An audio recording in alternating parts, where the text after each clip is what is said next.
ৰাজ্যৰ চৰকাৰী বিদ্যালয়সমূহত এতিয়া গ্ৰীষ্মৰ বন্ধ। ইয়াৰ মাজতে বোকাখাতৰ এখন প্ৰাথমিক বিদ্যালয়ৰ ব্যতিক্ৰমী পদক্ষেপ। চাহ জনজাতি আৰু দৰিদ্ৰ সীমাৰেখাৰ তলৰ ছাত্ৰ ছাত্ৰীসকলৰ মাজত অনুষ্ঠিত হ'ল গ্ৰীষ্মকালীন শিবিৰ। বোকাখাতৰ শিলভেটা প্ৰাথমিক বিদ্যালয়ে দেখুৱালে নিদৰ্শন। নৃত্য, গীত, অভিনয়, কাৰুকলা, শিশুৰ মানসিক উৎকৰ্ষ সাধন কৰা কেইবাটাও দিশত যোৱা 3 দিন ধৰি দিয়া হ'ল প্ৰশিক্ষণ। প্ৰশিক্ষণৰ শেষৰ দিনটোত ভিডিঅ' কনফাৰেন্সত ছাত্ৰ ছাত্ৰীক উৎসাহ জনালে মন্ত্ৰী অতুল বৰাই।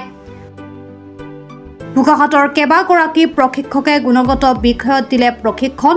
বিদ্যালয়খনৰ এই প্ৰচেষ্টাক সহযোগ কৰিলে দেৰগাঁওস্থিত গোলাঘাট জিলা DIET কেন্দ্ৰই।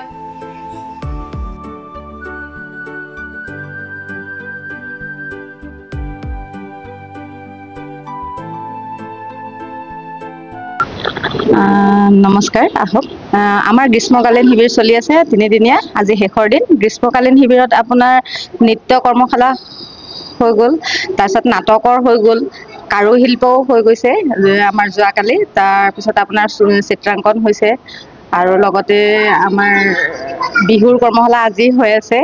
বিভিন্ন কাৰ্যসূচী আমাৰ ইয়াত আছেই, নৃত্য, নাটক, যোগাসন হৈ গৈছে। এইখিনি কাৰ্যসূচী লৈ আমি গ্ৰীষ্মকালীন শিবিৰটো অনুষ্ঠিত কৰিছোঁ। চৰকাৰৰ ফালৰ পৰাই মানে কৰিবলৈ কোৱা হৈছে, সেইকাৰণে কৰিছোঁ। মানে কোনো আমাৰ হেৰি দিয়া নাই, মানে কৰিবই লাগে বুলি নহয়। আৰু আমাৰ ল'ৰা ছোৱালীখিনিও খুব উৎসাহেৰে ক'লে বাইদেউ বন্ধ দিব নালাগে। তাৰপিছত তেতিয়া আমি ক'লোঁ আমি 3 দিন গ্ৰীষ্মকালীন শিবিৰটো বিদ্যালয়ৰ আৰু দেৰগাঁও দায়িত্বৰ সহযোগ পালোঁ আমি দীপাংকৰ চক্ৰৱৰ্তী ছাৰৰ, তেখেতৰ সহযোগতে আমি বিদ্যালয়ৰ আজি গ্ৰীষ্মকালীন শিবিৰটো অনুষ্ঠিত কৰিবলৈ সক্ষম হৈছোঁ।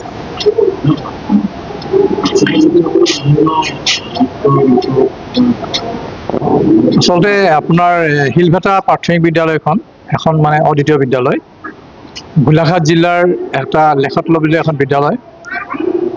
শিলভেটা প্ৰাথমিক বিদ্যালয়ৰ উদ্যোগত আৰু গোলাঘাট জিলা দায়িত্বৰ উদ্যোগত আমি যুটীয়াভাৱে এই গ্ৰীষ্মকালীন প্ৰাথমিক শিবিৰ পাতিছোঁ। আমি আগতেও পাতিছোঁ, আমাৰ এই যোৱা 2 বছৰ 3 বছৰ পাতি আছোঁ। কথাটো হয় এনেকুৱা, আপুনি স্কুলখন লক্ষ্য কৰিলে দেখিব যে একেবাৰে সীমান্ত, মানে আমাৰ কাৰ্বি আংলং আৰু গোলাঘাট জিলাৰ একদম সীমান্তত এখন অৱস্থিত অঞ্চল। ইয়াৰ বাট পথৰ অৱস্থা নাই, জৰ্জীৰ্ণ অৱস্থা, মানে আহিবলৈ এটা ৰাস্তা নাই, যিটো ৰাস্তাত মানে ল'ৰা ছোৱালী কেনেকৈ আহিছে, যি বোকাত আহিছে সেই অনুভৱ কৰিব।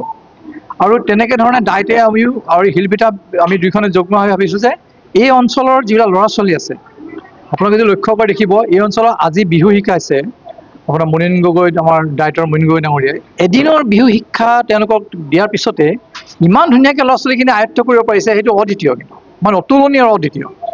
আৰু ঝুমুৰত তেওঁলোকৰ নৃত্য যদি ভাল চায়, যে প্ৰাণ ভৰি তেওঁলোকে কি কৰিছে।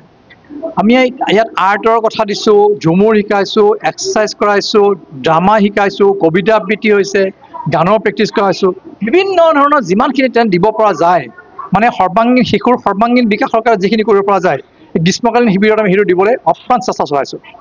সফলতা বিফলতা আমি নাজানো, আমি প্ৰাণ ভৰি ইয়াত আমি মানে লাগি আছোঁ।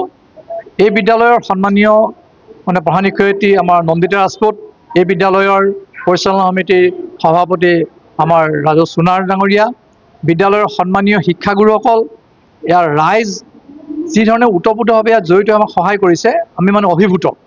গতিকে শৈক্ষিক ক্ষেত্ৰত আমি সদায় পঢ়া শুনা কথা নহ'ব, বাগিচা অঞ্চলৰ ল'ৰা ছোৱালীয়ে ইমান সুন্দৰকৈ যদি ঝুমুৰৰ লগত বিহু, ঝুমুৰ, কবিতা আবৃত্তি, গান বাজনা যেনেকৈ যায়, তেনেহ'লে মই ভাবোঁ যে অসমৰ ভিতৰত মই নাভাবোঁ, মই বহু বিদ্যালয় মানে চাকৰি কৰি পেলাই দেখিছোঁ, বহু বিদ্যালয় কিন্তু এনে গ্ৰীষ্মকালীন শিবিৰত কিন্তু আমি বহু বিদ্যালয়ৰ সন্মানীয় শিক্ষাগুৰুৱে যদি চেষ্টা কৰাহেঁতেন, প্ৰত্যেকখন বিদ্যালয় যদি অন্ততঃ এদিনো পাতিলেহেঁতেন, হয়তো স্কুলবিলাকৰ এটা পৰিৱেশ, এটা বেলেগ ধৰণৰ পৰিৱেশ হ'লহেঁতেন, শৈক্ষিক ক্ষেত্ৰত আমূল পৰিৱৰ্তন হ'লহেঁতেন। গতিকে শিলভেটা প্ৰাথমিক বিদ্যালয়ে এটা মানে বাট দেখাইছে, অসমৰ ৰাজ্যকো দেখাব পাৰিছে, বাট দেখাইছে। আৰু মই চৰকাৰৰ ওচৰত ইয়াৰ পৰা এটা বিনম্ৰ অনুৰোধ কৰিছোঁ চৰকাৰক, যে শিলভেটা প্ৰাথমিক বিদ্যালয়ত শিক্ষকৰ যথেষ্ট অভাৱ। গতিকে শিক্ষকৰ অভাৱ আমাক দিলে অন্ততঃ আৰু 2জন শিক্ষক দিয়ে, এই বিদ্যালয় আমি গুণগত শিক্ষাৰ ক্ষেত্ৰত আমি আগবঢ়াই লৈ যাব পাৰিম।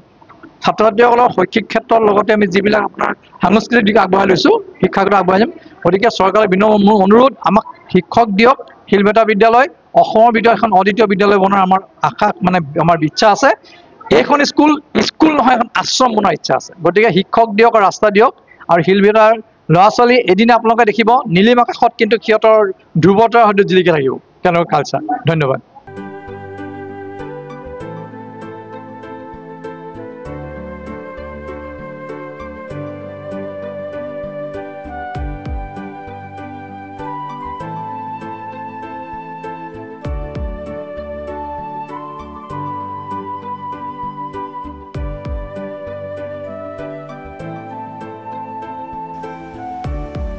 বোকাখাতৰ পৰা ভূপেন হাজৰিকাৰ ৰিপৰ্ট প্ৰাত টাইম ডিজিটেল